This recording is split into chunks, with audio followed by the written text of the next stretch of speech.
안녕하십니까? CJB AI 8시 뉴스 시작하겠습니다. 첫 소식입니다. 충북의 맞벌이 가구가 얼마나 될까요? 통계청에서 흥미로운 수치가 나왔는데 관련 통계 작성 이후 최고치라고 합니다. 혼자 벌어서는 먹고 살기가 녹록치 않은 탓입니다. 최연석 기자입니다. 높은 물가에 금리는 좀처럼 내려가지 않으면서 내수 부진은 계속되고 있습니다. 이런 가운데 알뜰 소비가 확산되고 구매 여력은 예전 같지 않은 게 현실입니다. 먹고 살기가 힘든 탓에 충북의 맞벌이 가구는 역대 최고치를 기록했습니다. 지난해 기준 충북의 배우자가 있는 가구는 41만 1000가구로 이 중 53.5%인 22만 3000 가구가 맞벌이 가구로 확인됐습니다. 이는 2015년 관련 통계 작성 이후 최고치입니다. 충북에서 맞벌이 가구가 차지하는 비중은 2015년 53.4%를 시작으로 다소 하락세를 보이다 2021년 이후 다시 증가세를 보이고 있습니다.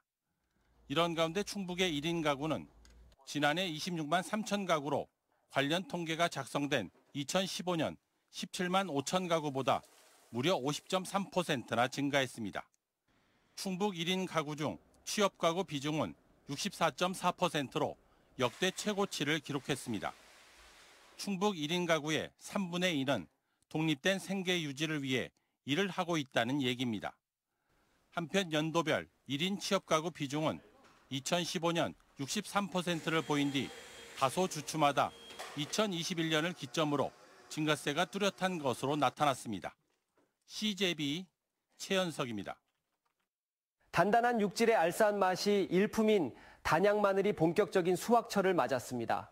올해는 이상기후 속 생산량이 줄고 소비 심리까지 위축돼 마늘값이 떨어지진 않을까 농민들의 걱정이 크다고 하는데요. 안정은 기자가 단양 마늘 농가를 직접 찾아가 봤습니다. 단양군 매포읍의 한 마늘밭입니다. 뜨거운 태양 아래 작업자들의 마늘 캐는 손길이 분주합니다. 석회암지대 황토밭에서 자라 맛과 영양이 일품인 단양 마늘입니다. 좀 매운맛이 있으면서 강한 편인데도 먹으면은 차츰 이 입안에서 단맛이 나고. 평년보다 일찍 찾아온 더위에 수확기가 열흘가량 빨라진 상황. 적기를 놓칠까 걱정인 농가에 타지에서 찾아온 일손봉사대는 천군만마입니다. 하나하나 내 거다라는 생각으로 지금 아껴가면서 지금 흩트는 것도 지금 부러지지 않게 상품가치 절대 떨어지지 않게 하기 위해서 열심히 지금 애를 쓰고 있으십니다. 네. 올해 생산량은 예년보다 20%가량 감소할 전망입니다. 겨울 장마와 이상기후 등으로 병해충이 발생했기 때문입니다. 지난해 단양 마늘 수매가는 1kg당 12,000원. 농민들은 소비 심리 위축과 식생활 변화로 마늘값이 더 떨어지진 않을까 걱정입니다. 예전 같으면 마늘을 막 이렇게 수확 시기 때 사갖고 저장을 했었는데 지금 그러질 않아요. 그러니까 내가 필요한 시기에 소량씩 조금씩 사서 이렇게 먹는 패턴으로 바뀌어가고 있어가지고. 단양군은 기관단체와 연계한 마늘 팔아주기 운동 등 판로 확대에 나설 예정입니다. 농업인들 소득 증대가 가장 궁극적인 목표이기 때문에 우리가 마늘 홍보도 많이 하고 또 판촉 지원도 하고 또 다음 달에는 그 마늘 축제도 열고. 단양 마늘은 약 한 달간 건조 기간을 거쳐 다음 달 중순부터 본격적인 판매를 시작합니다. CJB 안정은입니다.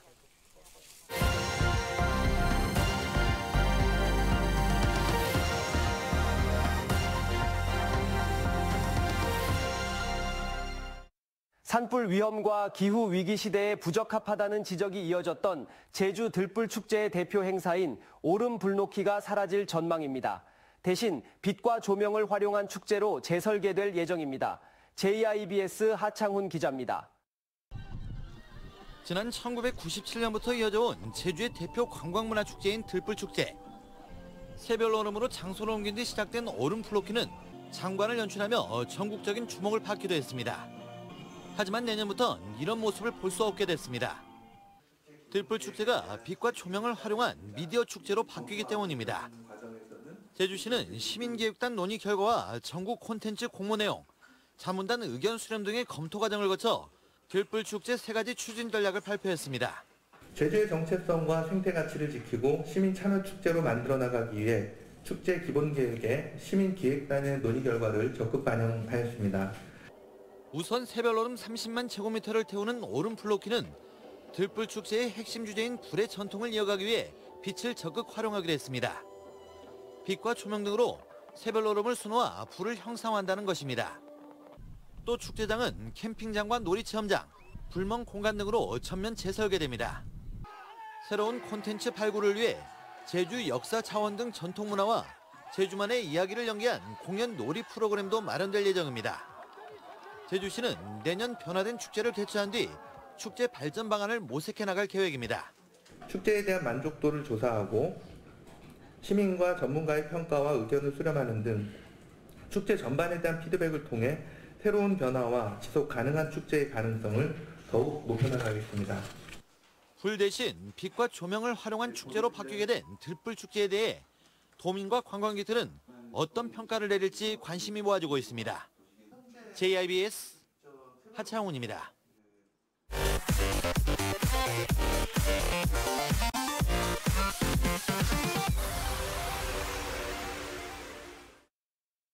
더불어민주당 송재봉 의원이 청주 밀레니엄 타운 내에 건립 중인 국립미래해양과학관의 차질 없는 개관과 운영을 위한 법안을 발의했습니다. 송 의원은 현재 국립해양과학관법은 경북 울진군의 국립해양과학관에 필요한 내용만을 담고 있어 개정안을 발의했으며 관련 조문을 정비하고 청주 국립미래해양과학관 법인 설립을 위한 법적 근거를 마련하겠다고 밝혔습니다.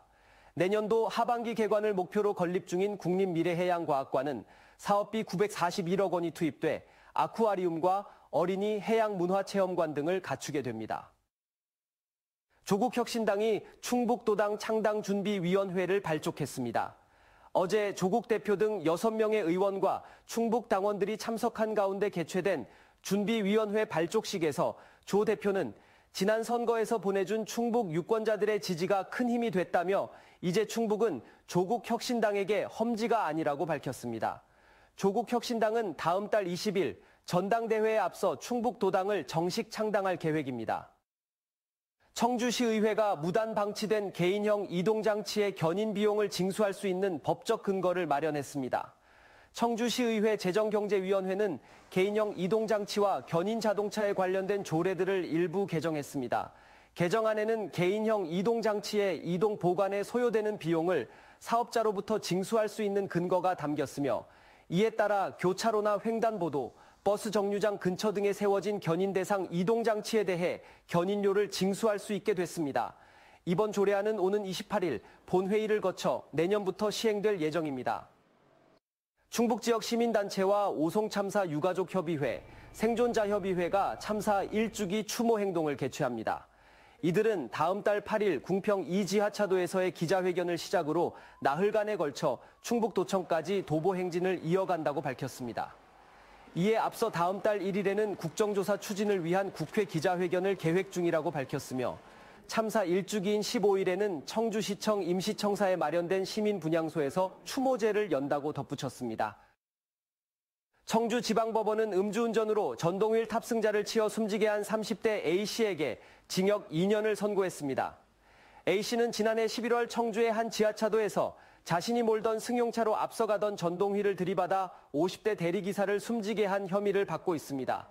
사고 당시 A씨의 혈중 알코올 농도는 면허 취소 수준으로 조사됐습니다.